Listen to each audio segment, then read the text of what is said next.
Subscribe करें और bell दबाएं ताकि कोई खबर रह न जाए।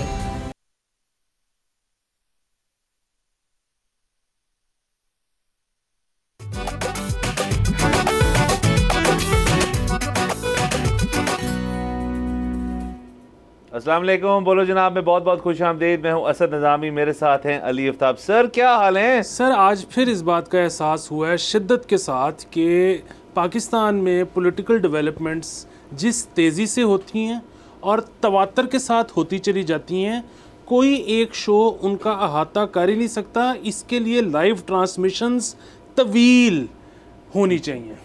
सर होनी चाहिए और उस पर सर आपको और मुझे बैठना चाहिए सर, लेकिन हम उसके अंदर जिद्दत लाएंगे सर। सर इस वक्त लाइव ट्रांसमिशन जो होती हैं वो होती हैं तज्जिए के बेसिस पे। सर उनको ट्रांसफ़र कर देना चाहिए कमेंट्री के साथ।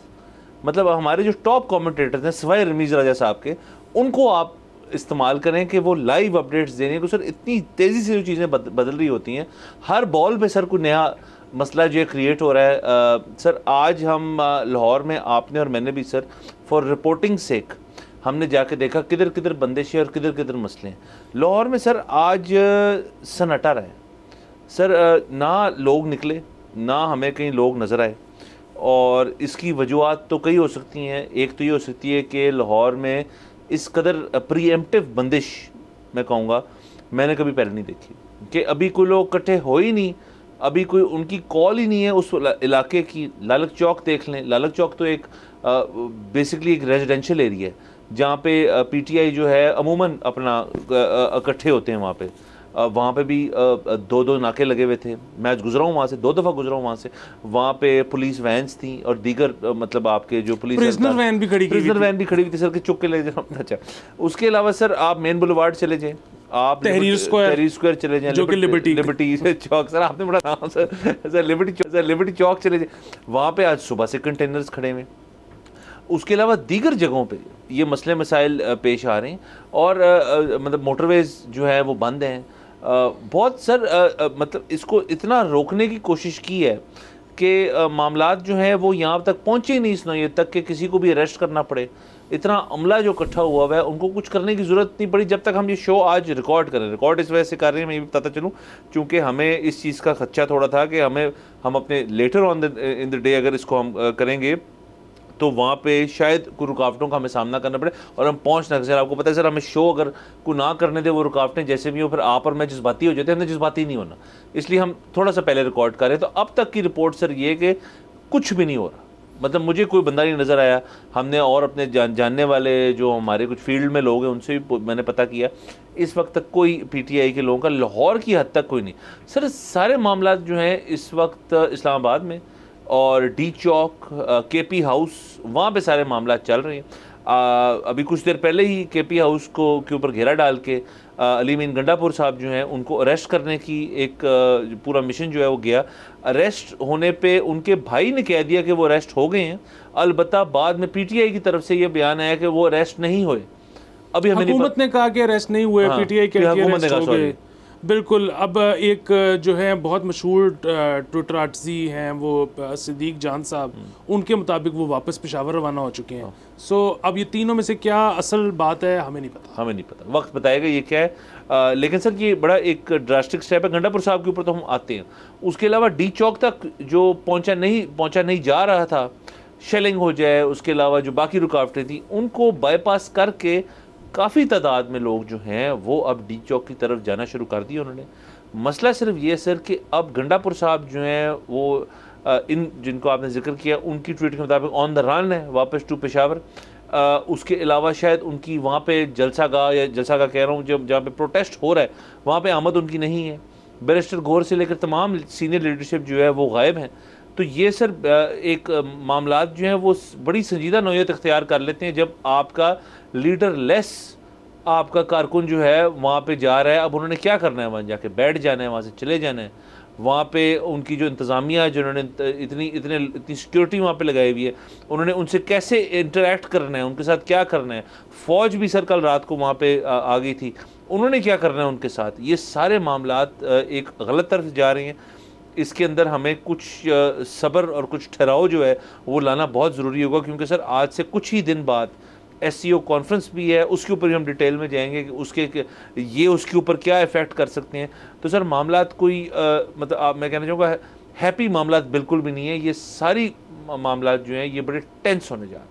हाँ जी, अभी आपने जितने सड़कों का जिक्र किया लाहौर में, उसमें आप ऐड कर दें कि 2 जगह से फिरोजपुर रोड बंद है। अच्छा, ये बाकी जिस तरह से आपने बताया वहाँ पे तो कंटेनर्स लगे हुए हैं, लेकिन थोड़ा सा रास्ता दिया हुआ है गुजरने का।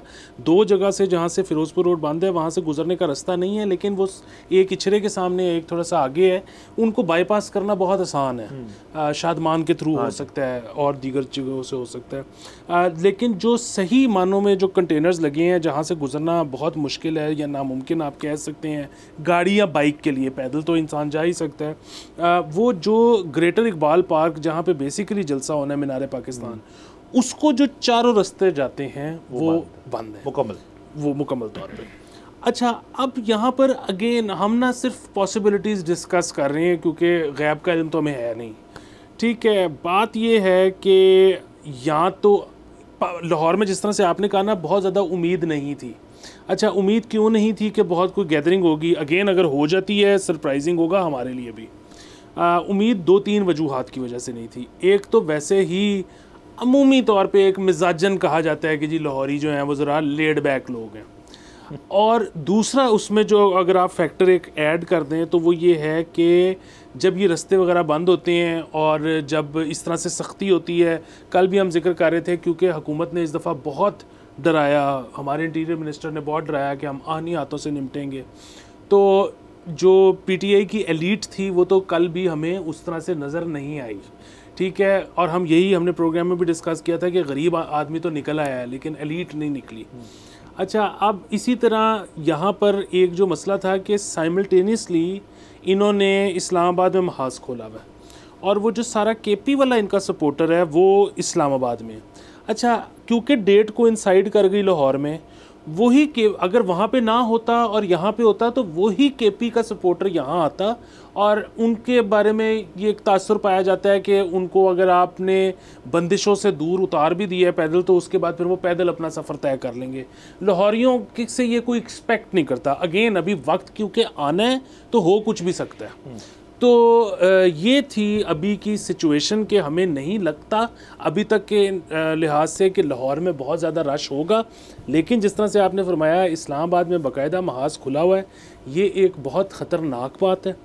ये ख़तरनाक बात इसलिए है क्योंकि रियासत और अवाम एक सूबे की मतलब चाहे ज़ाहिर है वो पूरे सूबे की नुमाइंदगी तो नहीं कर सकते, वो चंद हज़ार लोग होंगे, लेकिन बहरहाल वो पाकिस्तान के अवाम हैं, ये इस तरह आमने सामने आकर खड़े हो गए हैं।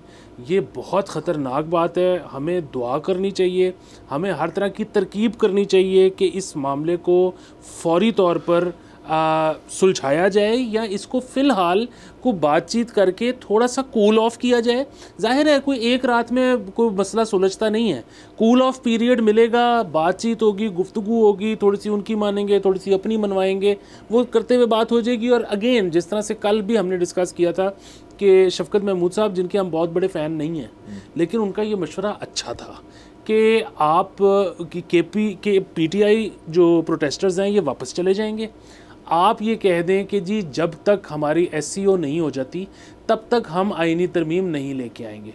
अच्छा, होगा क्या कि आपको टाइम मिल जाएगा, आपकी SCO बड़ी पीसफुली हो जाएगी जो कि होनी चाहिए। और दूसरी चीज़ ये है कि अगर उसके बाद भी PTI नहीं मानती, वो नहीं वापस जाते, तो फिर जो अभी उन पर इल्ज़ामात लग रहे हैं वो इल्ज़ामात साबित हो जाएंगे कि वो इंतशार पे लाना चाहते हैं। लेकिन अगर वो उसके बाद पीसफुली घर चले जाते हैं तो सबका मसला सॉल्व हो गया फॉर टाइम बीइंग।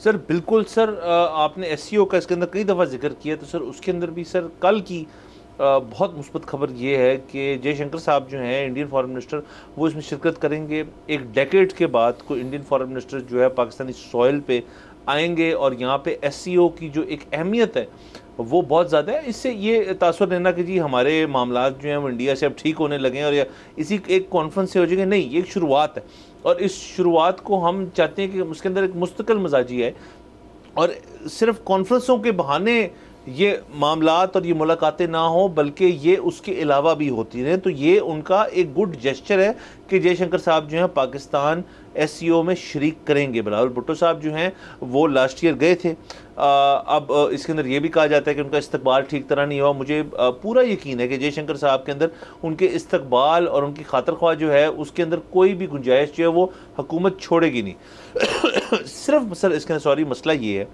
कि ये जो अब सर मामला इकट्ठे हो गए, अब टाइम कम रह गया। ये सर 7-8 दिन की बात है जब SCO शुरू होना है। तो आप देखें इंटीरियर मिनिस्ट्री अपनी जगह जो इतनी प्रोएक्टिव हुई हुई है, फ़ौज को लाया गया, ये भी एक प्रोएक्टिव मूव है बहुत। लेकिन सर अगर फ़र्ज़ करें, और मैं ये बिल्कुल ही नहीं चाहता ऐसी चीज़ हो, और अल्लाह करे कि शफ़क़त महमूद साहब का जो आइडिया है उसी के ऊपर अमल दरामद हो कि सर अगर ये कुछ लोग जो D चौक पहुंच गई, अगर ये बैठ जाती और अगर मतलब अभी तो फिलहाल लीडरलेस हैं ये, अगर ये बैठ जाती तो सर फिर हटाने का मतलब जो है ना वो ये सिर्फ नहीं है कि आप उनको बस कहेंगे यार चलो जाओ यहाँ से। फिर आपको अगर बाय फोर्स हटाना पड़ेगा तो SCO तो आपका मुतासिर हो ही गया। मतलब इसके तनाज़र में अगर फ़र्ज़ करें जयशंकर साहब जो हैं वो कहते हैं जी कि आपके इस वक्त अंदरूनी मामला जो हैं वो बड़े टेंस समझ आ रहे हैं और हमें नहीं आने सो, तो डिप्लोमेसी और डिप्लोमेटिक टाइज जो हैं उनके अंदर इससे ऊपर बयान नहीं है कि जी आपके अंदरूनी मामला सेटल्ड नहीं है, आप इतनी बड़ी कॉन्फ्रेंस कराने को जा रहे हैं तो हम क्यों आए यहाँ पे। सर उसके पेश नज़र अगर बाकी ममालिक जो इसके अंदर शिरकत कर रहे हैं वो भी यही मौक़िफ़ इख्तियार कर लें तो सर कितनी एक अफसोसनाक बात हो जाएगी। तो इस मामले को जल्दी से रिज़ॉल्व करें, इस मामले को आप अलग-अलग कर दें। उसके साथ साथ सर मैं ये भी जिक्र करना चाहता हूँ, कल के दिन हमें एक और बात भी पता चली है और वो रिपोर्टिंग हमारे चैनल की भी और बाकी दीगर चैनल और मोहसिन नकवी साहब का इसके अंदर बयान भी है कि बहुत ज़्यादा अफ़गानी नेशनल्स जो हैं वो भी पाए गए हैं इस कल के दिन के अंदर। जो D चौक से पहले, D चौक से बाहर जो इस्लामाबाद में चीज़ें हो रही थी तो बहुत ज़्यादा अफ़गानी भी उन्होंने अरेस्ट किए हैं इसके अंदर, अफ़गानी नेशनल्स। सो ये भी एक पहलू है इसके अंदर जिसके ऊपर हमें एग्जामिन करना पड़ेगा। ज़ाहिर है हमें इंटीरियर मिनिस्ट्री और दीगर जो सिक्योरिटी हल्के हैं वो हमें बताएंगे इसकी डिटेल क्या, और इसके ऊपर हम किसी और दिन डिस्कशन ज़रूर करेंगे। लेकिन ये कल का बयान जो है ये भी मौजूद है जी। एज़ वी स्पीक इस्लामाबाद में बारिश भी शुरू हो चुकी है जी। अच्छा, अब वो देखिए बारिश इस वक्त जो है ना, अगेन जो हुकूमत होती है वो हुकूमत होती है, हुकूमत और रियासत जो होती है उनके पास तो टैंक भी होते हैं, ठीक है, तो आप उस तरह से कोई उनका मुकाबला कर नहीं सकता अवाम तो। लेकिन उनके पास हटाने के बहुत तरीके होते हैं, अल्लाह ना करे वैसा कोई तरीका इस्तेमाल किया जाए। लेकिन अगर बारिश हो रही है तो अब यह है कि जो एक चीज़ हरबा जो ऑलरेडी इस्तेमाल हो रहा था कल रात से, आंसू गैस, वो अभी फ़िलहाल नहीं चल सकती।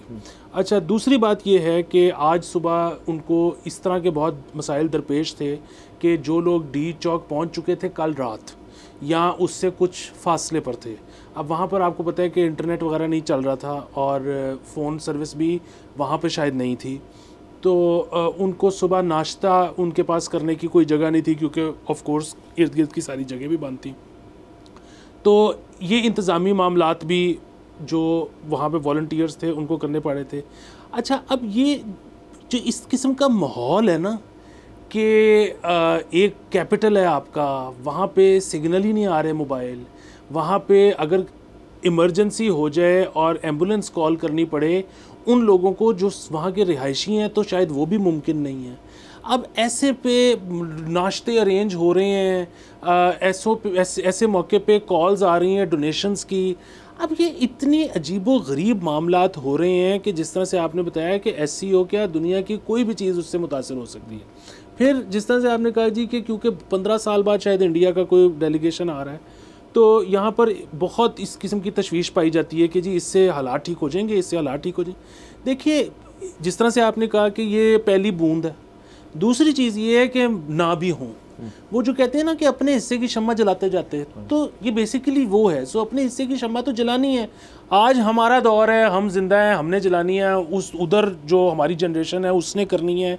कल को हम नहीं होंगे, जो हमारे से छोटे हैं वो ही हरकत करेंगे। इवेंचुअली तो खिता है, अब पूरी दुनिया जो है ना, अब ममालिक इंडिविजुअली तरक्की नहीं कर सकते, अब खिते तरक्की करते हैं, क्योंकि आपके जो हमसाए होते हैं ना उनको आप नज़रअंदाज नहीं कर सकते। आपकी पाइपलाइन भी उधर से भी गुजरनी है, आपका कार्गो भी उधर से ही गुजरना है, आपका सब कुछ उनके साथ से गुजरना है। सो अब जब कोई मुल्क तरक्की करेगा तो ये बात तय है कि उसके इर्द गिर्द वाले भी तरक्की करेंगे। और अब आप सारे शुमारिये देख लें ब्लूमबर्ग के, दीगर मालियाती इदारों के, 2050 में चाइना भी सरपास कर जाएगा अमेरिका को इकोनॉमी में, और इंडिया भी कर जाएगा। सो अब अगर ये ख़िता अमीर होने को जा रहा है तो इसके सम्राट हम तक भी पहुँचेंगे ही पहुँचेंगे। इंडिया के लिए लाज़िम मलज़ूम है हमारे साथ अच्छे ताल्लुकात, हमारे लिए लाज़िम मलज़ूम है इंडिया के साथ अच्छे ताल्लुकात। अब इस वक्त ये जो मसाइल चल रहे हैं PTI के, ये अगेन कोई ऐसा मसला नहीं है जो कि हल ना हो सके, और यकीनन कोई ऐसा मसला नहीं है जो कि 20 दिन पोस्टपोन ना हो सके। तो अब अगर यहाँ पे ये नहीं होता, ये स्टबर्ननेस अगर PTI दिखाती है या ये स्टबर्ननेस अगर हुकूमत दिखाती है, तो हम एट एनी कॉस्ट यहाँ पर बैठ के तनकीद करेंगे। सर बिल्कुल तनकीद करेंगे। और सर इससे ज़्यादा क्या तनकीद हो सकती है? सर देखें सर, इस SCO से सर एक और रास्ता भी खुलता है, और मैं अब मैं इसको कैजुअल नहीं करना चाह रहा, बड़ी संजीदा गुफ्तगू कर रहे हैं, एक संजीदा नौयत की मसाइल मुल्क के अंदर हैं। लेकिन ये जो जयशंकर साहब का जो विज़िट, इसको इक्वेट करता हूँ इस चीज़ से कि इसके ऊपर ना सिर्फ बाकी आपकी जो सिक्योरिटी और बाकी मामला जो ये कॉन्फ्रेंस डिस्कस करती है, शंघाई कोऑपरेशन जो है, आपकी जो चैम्पियंस ट्रॉफी है सर, उसके अंदर भी ये एक मुस्बत एंगल इख्तियार करती है कि अगर वो आ रहे हैं यहाँ पे तो शायद उसके अंदर उनमें नरमी पैदा हो रही है। और सर वो हमारे लिए बड़ा ज़रूरी है, क्योंकि देखें लोग समझते हैं कि एक टूर्नामेंट है जिसमें इंडिया नहीं आ रहा। इंडिया का किसी भी इंटरनेशनल टूर्नामेंट में ना आना, इसका मतलब है कि आप एज ए क्रिकेटिंग नेशन जो हैं, इस वक्त आपकी जो मईशी और मालियाती जो उसके मामलात हैं, उसकी जो इकॉनमी है, वो ऑफ वर्थ नहीं है। इंडिया जैसी शिरकत कर लेता है उसकी इकॉनमी बेहतरीन हो जाती है। तो सर ये भी एक पॉइंट है, इसको हम पॉइंट को आगे लेके जाते हैं। सर यहाँ पे जाना है हमने एक ब्रेक के ऊपर, लेट्स टेक अ ब्रेक।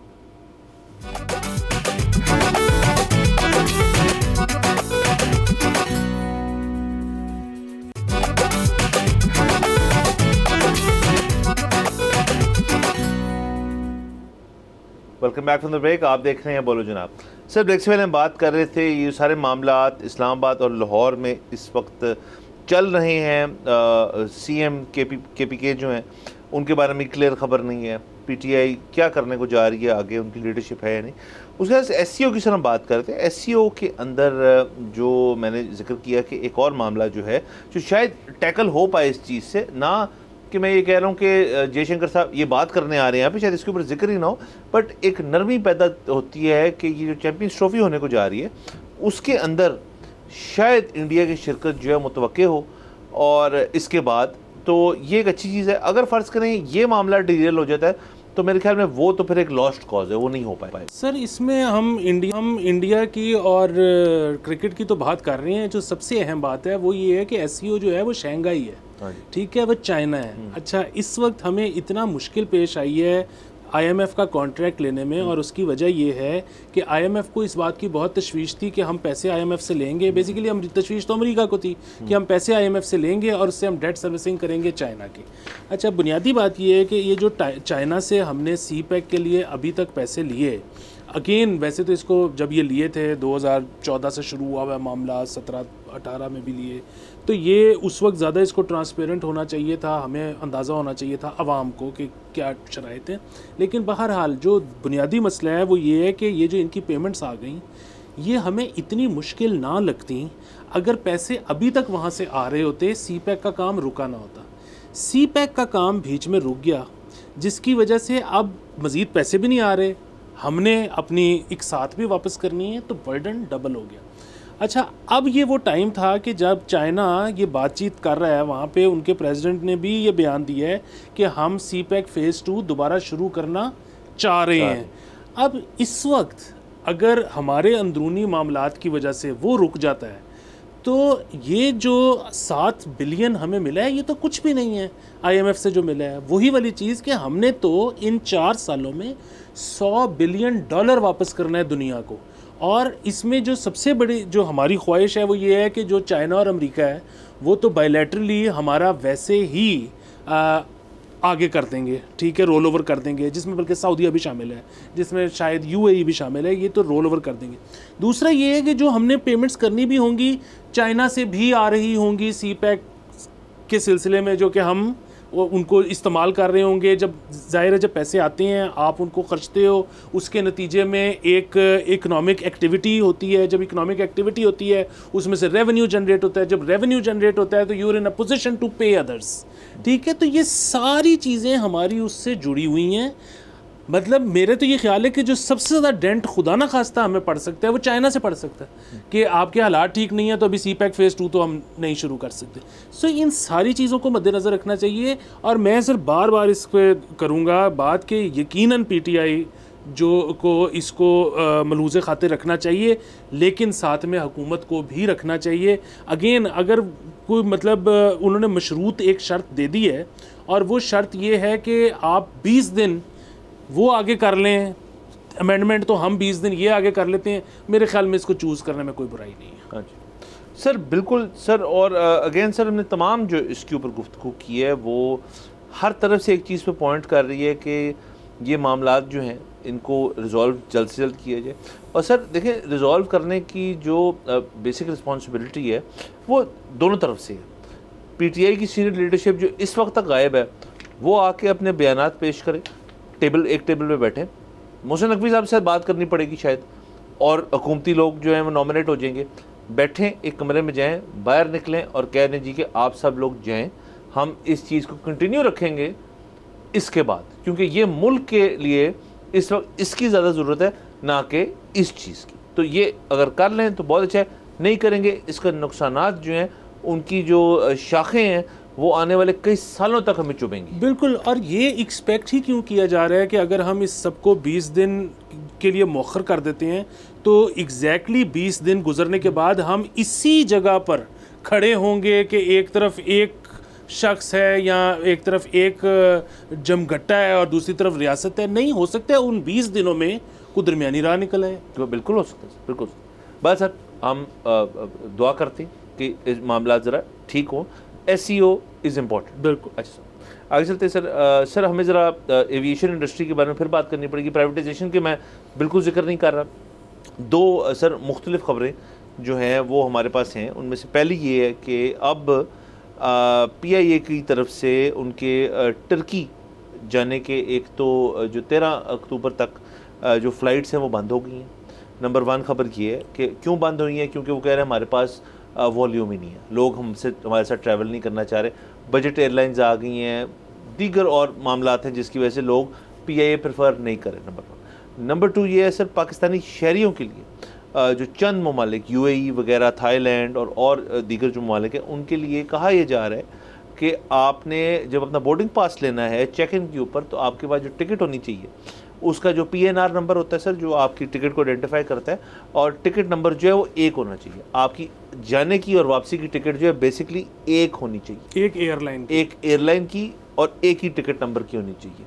ये सर दूसरी खबर। और तीसरी खबर सर ये जो हम बाद में करेंगे कि 65 सर स्मार्टफोन्स, महंगे फ़ोन जो हैं वो पकड़े गए हैं। एक फ़्लाइट जो वापस आ रही थी और लाहौर में पकड़े गए, एक एयर होस्टेस इसमें मुलव्वस हैं और 2 पैसेंजर से कहा जाए। तो ये तीनों कलेक्टिवली हम खबरें डिस्कस करेंगे। सबसे पहले सर मैं करना चाहता हूँ डिस्कस ये जो मामला है टिकट का, क्योंकि ये सर ज़रा इंटरेस्टिंग इस लिहाज से कि इसकी 2 पहलू निकलते हैं। एक तो शायद ये कि बाकी ममालिक जो हैं वो कहते हैं जी कि आप जब आएँ तो आप रिटर्न टिकट लेकर आएँ, नंबर 1, और वो रिटर्न टिकट सेम एयरलाइन की हो। इससे मैं बुनियादी तौर पे तो आप और मैं, हम दोनों जो हैं इस पॉलिसी के हक़ में नहीं है कि अगले बंदे की आइटिनरी जो है वो उनका अपना मैंडेट है, वो जिस तरह मर्जी उसको सेटल करें, उनका मसला है। बात ये पता चली सर इसके अंदर कि जो ये हमारे ट्रैवल एजेंट्स हैं वो इसके अंदर एक छोटी मोटी दिहाड़ी लगा रहे हैं। वो इस तरह से सर कि वो जाने की टिकट एक टिकट नंबर पे करते हैं, वापसी की टिकट किसी दूसरे टिकट नंबर पे कर देते हैं।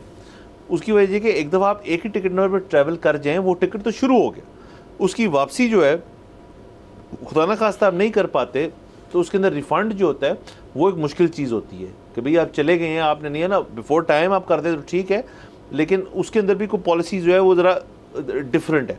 अगर आपकी 2 टिकटें बनी हो, एक सेपरेट टिकट है, एक जाने की आने की, तो वो यहाँ पे टिकट इशू करके किसी ट्रैवलर को पहुँचा देते हैं वहाँ पे। और ये बहुत लोगों के साथ हुआ कि वापसी की टिकट ट्रैवल एजेंट पीछे से कैंसिल करके रिफ़ंड ले लेते हैं, यानी कि डबल पैसे, कि एयरलाइन से रिफ़ंड और जो ट्रैवलर है, जो पैसेंजर है, उनसे भी पैसे ले लिए टिकट के। तो इस चीज़ को काउंटर करने के लिए सिविल एविएशन ने और कुछ चंद और जो हमारे ये इदारे हैं उन्होंने ये फैसला किया कि आप बोर्डिंग पास तब इशू होगा चंद ममालिक जहाँ पे ज़्यादा होता है, जब आपके पास एक ही टिकट नंबर के 2 टिकट होंगे आने जाने के और PNR से। जी बिल्कुल, और इसमें ये भी तो हो सकता है ना कि जिस शख्स ने जाना है और उसको तो पहले से अगर पता है कि उसने वापस नहीं आना, उसने मिस होना है, तो वो अट्टीसा हो ट्रैवल एजेंट के साथ कि आधे पैसे तुम्हारे आधे मेरे, तुम रिफ़ंड ले लेना और मुझे आधे भिजवा देना। तो ये सारा कुछ तो ठीक है, मतलब ठीक है से मुराद है कि बड़ा काबिल मुज़म्मत है, लेकिन इसका मेरे ख्याल में ये कोई अच्छा हल नहीं है। देखें, एक तो इसमें जो सही ट्रैवलर्स हैं, जेन्युइन ट्रैवलर्स हैं, उनका आप नुकसान कर रहे हो। दूसरा मुझे लगता है कि सिर्फ ये शायद वजह भी ना हो जिसकी वजह से इन्होंने किया। उसकी वजह ये है कि देखिए, ये तो हमारे यहाँ जिस तरह होता है ना कि जी सुप्रीम कोर्ट पे बहुत प्रेशर है या उनके बहुत पेंडिंग केसेस हैं, तो एक ऐसा करें कॉन्स्टिट्यूशनल अदालत अलहदा कर लें। अच्छा जी, छोटी अदालत पे बहुत प्रेशर है, एक बैंकिंग अदालत अलहदा कर दें, एक नैब अदालत अलहदा कर लें। अब वो कह रहे हैं जी रूडा की पुलिस अलहदा कर दें, फिर वो कह रहे हैं जी कि ओवरसीज़ के मसाइल के लिए पुलिस और अदालत अलहदा कर दें। तो बात ये है कि ये उन ममालिक में उनकी जो पुलिस है, उनकी जो अदालतें हैं, उनका काम है कि अगर कोई गैर कानूनी तौर पे रह रहा है तो उसको पकड़ के डिपोर्ट करें, बजाय कि जो लीगली यहाँ आना चाह रहा है उसके साथ आप ये करें। सो हम इसके ख़िलाफ़ हैं। मुझे लगता है कि वहाँ पर एयरलाइंस ने शायद रिक्वेस्ट भी की हो कि जी हमारा पोस्ट कोविड अभी तक नुकसान पूरा नहीं हो रहा, लोग सस्ती टिकट ले लेते हैं, तो आप बाउंड कर दें उनको कि वो हमसे रिटर्न क्या हमसे ना। बिल्कुल सर, इसी को सर कंटिन्यू करते हैं। 2 और खबरें हमारे पास इसी इंडस्ट्री अदालत की। यहाँ पे जाना हमने ब्रेक के ऊपर, लेट्स टेक अ ब्रेक।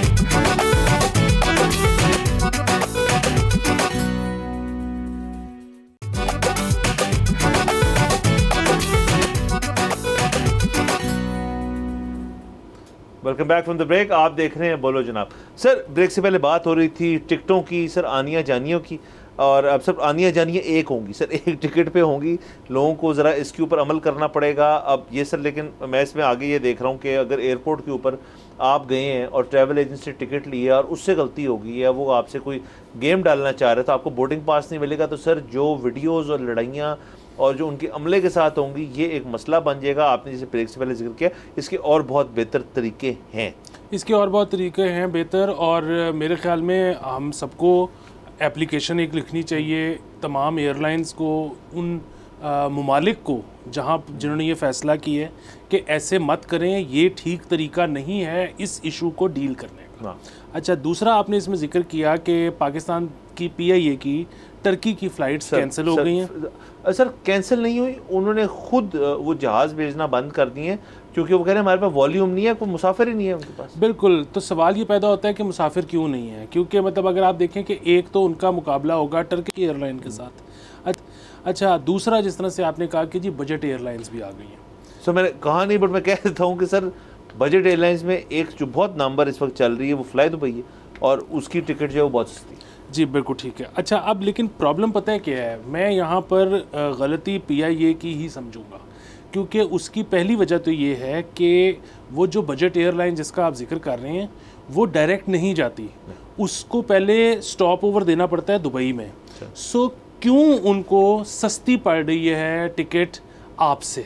ठीक है, जो PIA का जो कमाल है वो उसके रूट का है कि अगर किसी ने टर्की जाना है या तो लोग कहें कि या तो वो कहें कि जी हमने इस दफ़ा वीज़ा की लिस्ट निकलवाई है और टोटल नंबर ऑफ़ ट्रैवलर्स निकलवाए हैं, पाकिस्तान से लोग टर्की जा ही नहीं रहे, फिर तो फ़ाइन। अब जा रहे हैं लेकिन PIA नहीं ले रहे, तो बजट में PIA से बजट कोई एयरलाइन कैसे पड़ सकती है जबकि PIA ने विया भटिंडा नहीं जाना, डायरेक्ट जाना है? ये मेरा पहला सवाल है। और दूसरा सवाल जो है वो ये तो ज़ाहिर है ये तो था कि बजट से सस्ती क्यों नहीं पड़ रही।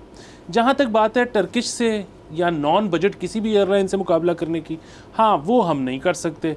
वो हम इसलिए नहीं कर सकते क्योंकि हमारी सीट्स भी वैसी नहीं है, ख़ास तौर पे जो हमारी फ़र्स्ट क्लास है उसकी तो सीट्स रिक्लाइन भी नहीं करती। मैं फर्स्ट क्लास नहीं है सर, बिज़नेस कह लें, लेकिन बिज़नेस की भी सीट्स रिक्लाइन वो भी नहीं है सर हमारे पास। बिल्कुल, हमारे पास सामने जो है वो स्क्रीन भी नहीं है। और इसके अलावा मतलब जो सबसे बड़ी बात है वो ये है कि जो भी शख्स वेकेशन के लिए जा रहे हैं ना, वो चाहता है कि जहाज़ पे से वेकेशन शुरू हो जाए। सो जब तक हम वो सारी सहूलियात नहीं देते तब तक हम नॉन बजट एयरलाइन से तो मुकाबला कर ही नहीं सकते। सर हम किसी भी एयरलाइन से मुकाबला नहीं कर सकते। नचकारी भी जो हो रही है अब, जो कहा जा रहा है कि इस महीने के एंड तक उसका कोई नताइज सामने आना शुरू होंगे, और वो भी सर बड़ा प्रीएम्प्टिव है मेरे ख्याल में। तो ये इस साल जैसे फॉरेन मिनिस्टर साहब ने फॉरेन मिनिस्टर कह रहा हूँ, फाइनेंस मिनिस्टर साहब ने आज से 2-3 दिन पहले ये फरमाया कि इस साल के अंदर अंदर मतलब दिसंबर 31 तक निचकारी हो जाएगी। जल्दी क्या है, इसको एक तरीके से करें, एक दफ़ा करें, अच्छी तरह करें। बाकी इदारे जो प्राइवेटाइज होने उनके लिए एक मिसाल बने पीआईए, इस मुल्क के अंदर मिसाल बने, उनको भी आगे लेके चलें, उनको भी बेहतरी की तरफ लेके चलें, नंबर 1। दूसरा सर जब प्राइवेटाइज कर देंगे उसके बाद जैसे जो आप जिस बात का जिक्र कर रहे हैं, अगर आप बाकियों से आपने कम्पीट करना है तो वो तमाम फैसिलिटीज़ और आपने जो एंटरटेनमेंट है वो फराहम करनी है आपने पैसेंजर्स को। अगर आपने इस एयरलाइन को ना सिर्फ एयरलाइन को बनाना है बल्कि इस जगह को हब बनाए। सर जियोग्राफिकली हम इतनी अच्छी तरह प्लेस्ड हैं कि साउथ ईस्ट जो है सारा वो आपके लिए खुला है।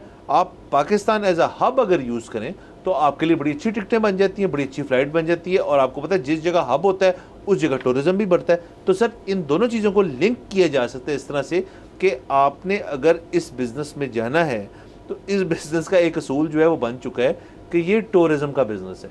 टूरिज़म का बिज़नेस जो है उसके अंदर आपको फिर कुछ ना कुछ चीज़ें जो हैं वो कॉम्प्रोमाइज़ करनी पड़ती हैं। अगर आप नहीं करेंगे तो फिर ये एक फूल्स ड्रीम है, इसको आप फिर ना करें।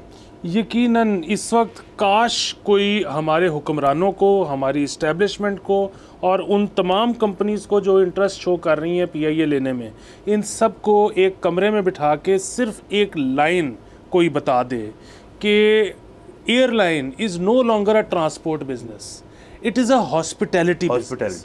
सो हॉस्पिटैलिटी बिजनेस की जो लवाजमात होते हैं वो आपको करने पड़ेंगे, वरना ये प्राइवेटाइजेशन करने के बाद 4 साल बाद मैं और आप इसी तरह इस सोफे पे बैठ के कह रहे होंगे कि जी वो होल्डिंग कंपनी में जो डेट रखवाया था वो मल्टीप्लाई कर गया है और हम वहीं पे खड़े हैं, और इससे तो बेहतर है ना करते और यूं कर लें, अब ऐसे कर लें वैसे कर लें।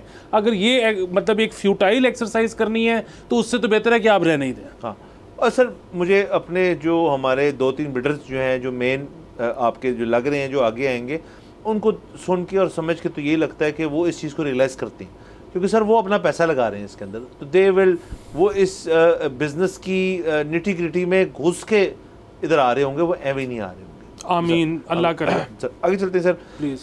सर हमने जो एक और ख़बर की कि सर 65 बड़े महंगे तरीन सर फ़ोन, मोबाइल फ़ोन जो है पकड़े गए हैं सर इसको मैं सर ख़बर को इक्वेट करना चाहूँगा हमारी मुल्की सूरत हाल और जो मईशी मामलात हैं एक ज़ाती नौइयत के जो हर शख्स के लिए बने हुए कि उसके अंदर सर उनको इस हद तक जाना पड़े।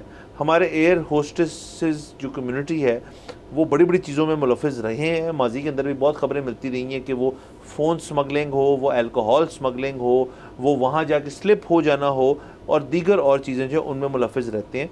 लेकिन सर ये अब इतनी ब्लेटेंटली एक चीज़ करना कि 65 फ़ोन आप उठा के मुल्क के अंदर लाने की कोशिश कर रहे हैं, और अगर आपकी सेटिंग है तो वो सेटिंग बरकरार नहीं रही, आप पकड़े गए, अब आपकी फ्यूचर क्या रह गया? आप नौकरी से तो गए ही गए, उसके अलावा 2 जो बाकी पैसेंजर्स हैं वो भी जेल जाएंगे, तो सर फिर क्या मिला आपको एंड में? तो सर ये अगेन सर मैं तो इस तरफ सिर्फ जाता हूँ कि जिस तरह की आपकी मईशी सूरत हाल होगी, जिस तरह के लोग एक तरीके से रहने की कोशिश कर रहे हैं और मेक एंड्स मीट कर रहे हैं, उसके अंदर किसी के पास हल्का सा भी चांस होगा ना तो वो चांस ज़रूर मारेंगे। देखिए सर, ये ना आधी तस्वीर है इस में, ये पूरी ख़बर में कि 65 फ़ोन पकड़े गए। बात ये है कि ये 65 फ़ोन जितने डॉलर्स के इवज़ आए वो तो जब ये फ़्लाइट गई थी तो वो तो उधर छोड़ आए गए ना। सो यहाँ से किसी के हज़ारों या लाखों डॉलर तो वहाँ जा चुके हैं, वो तो उनके बदले में जो फ़ोन आए हैं वो फ़ोन पकड़े गए हैं। सो वो पैसा तो गया, डॉलर्स की शक्ल में गया। सो बुनियादी बात यही है कि इसकी बहुत सारी चीज़ें हैं, सख्ती होनी चाहिए बॉर्डर कंट्रोल पे, पासपोर्ट कंट्रोल पे, यहाँ से जाते हुए वापस आते हुए, जाते हुए ज़ाहिर है ज़्यादा, वापस आते हुए कम या उतनी ही। लेकिन जो प्रॉब्लम है ना वो ये है कि जब आपने एक मोबाइल फ़ोन, एक इतनी सादी सी चीज़ है ये, अब जो है मतलब ठीक है आप कहते हैं कि आईफोन जो है ये कोई बड़ी लग्जरी है, पर नहीं है। अब इट्स अ नेसेसिटी, मतलब it's a phone like any other, everybody needs a phone. बात ये है कि आपने उस पर पीटीए टैक्स इतना बढ़ा दिया है कि लोग इसके पीछे भी लड़ने मरने पे और जेल जाने पे तैयार हैं। ये मतलब ज़ाहिर है इसमें सिर्फ हमारा कसूर नहीं है, इसमें आईएमएफ का भी कसूर है। आईएमएफ का कसूर ये है कि वो हमारे कल्चर से वाकिफ़ नहीं है, हमारी तारीख़ से उस तरह से वाकिफ़ नहीं है। वो हम पे जो शराइत लगाते हैं या वो हम पे जो हमें जो मशवरे देते हैं वो होते हैं कि जी आयरलैंड में 1980 में ऐसे हुआ था तो उसका ये नतीजा निकला। भाई आयरलैंड एक बिल्कुल अलग केस स्टडी है, हम एक बिल्कुल अलग केस स्टडी है। मैं इस तरह कहता हूँ कि यहाँ पर जो अक्सर होता है कि बहुत हाई टैक्स ब्रैकेट्स लग जाती हैं इस उम्मीद में कि टैक्स कलेक्शन ज़्यादा होगी, कभी भी नहीं होती। एक्चुअली अगर टैक्स ब्रैकेट नीचे कर दी जाए, मतलब हमने जब जिस इंडस्ट्री पे tax for the time being 15 से सेल्स टैक्स हमने 15 से 5% की है, वहाँ पे एक्चुअली हमारी रिकवरी बेहतर हो गई है। सो अगेन मेरा ये ख्याल है कि among all the other things that we need to do, ये पीटीआर टैक्स को थोड़ा कम करें सर, थोड़ा कम करें सर। एक बेसिकली ये आप ही कहते हैं सर कि इंटरनेट जो है वो अब एक वो नहीं, लग्जरी नहीं, एक यूटिलिटी बन चुकी है। इंटरनेट की अमूमन जिस शख्स के पास स्मार्टफोन हो तो उसके ऊपर ज़्यादा यूजेज होती है। Internet should be like oxygen, free and everywhere. Free तो सर होने नहीं वाला कहीं, ना दुनिया में ना पाकिस्तान में। लेकिन अलबत्ता सर मोबाइल फ़ोन्स जो हैं ये हमने देखा है कि इसके अंदर जो पीटीए टैक्स एक दफ़ा लगाया, फ़ाइन, आप यहाँ पे नहीं बना सके फैक्ट्रीज़, आप यहाँ पे नहीं मैन्युफैक्चरिंग कर सके। कुछ फ़ोनों की हो रही है, सैमसंग की हो रही है, आपकी बाकी कुछ हैं जिनकी हो रही है यहाँ पे मैन्युफैक्चरिंग। अलबत्ता जो लोग फ़ोन लेना चाहते हैं उन फ़ोन्स की यहाँ पे मैन्युफैक्चरिंग जो है उस तरह से नहीं हो रही। मैन्युफैक्चरिंग नहीं, हम तो असेंबली कर रहे हैं ना। मैन्युफैक्चरिंग हम कौन सी चिप बना सकते हैं? असेंबली कर रहे हैं, उनकी असेंबली कर रहे हैं। तो असेंबली की वजह से ज़रा मामला ठीक हो जाएगा, आपको एक पीटीए रेडी फ़ोन मिल जाता है। मतलब आप बाहर जाएँ, जैसे ये खातून जो हैं ये लेकर आई हैं ढेर सारे फ़ोन, 65 फ़ोन। अब उन सब के ऊपर पीटीए टैक्स भी किसी तरह किसी एलिमेंट में लगना था, लेकिन उसका वर्क अराउंड सर बहुत पैदा हो गए हैं। अगर आपका ड्यूल सिम फ़ोन हो, जो कि आईफोन के अंदर आपका एक तो फिज़िकल सिम होती है, एक आपकी ई सिम होती है, तो आप लगा के रखें, जब वो उसके 2-3 महीने आप होते हैं तो आप ई सिम लगा लें। नहीं, वैसे भी आप इंस्टाग्राम खोलें और जेवी सिम्स के इतने इश्तिहार आते हैं, आपको हैरानी होती है। मैं तो अक्सर परेशान हो जाता हूँ कि ये वाकई इलीगल है। अगर ये इलीगल है तो मेरे फ़ोन पे, मेरी टाइमलाइन पे इतने इश्तिहार कैसे आ रहे हैं?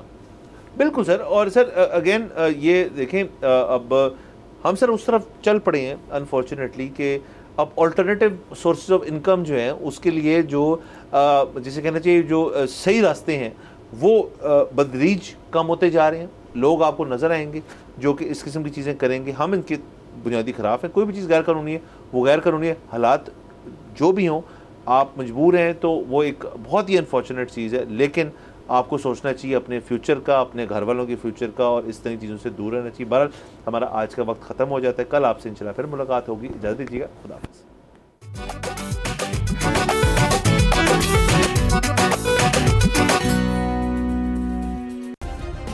सब्सक्राइब करें और बेल दबाएं ताकि कोई खबर रह न जाए।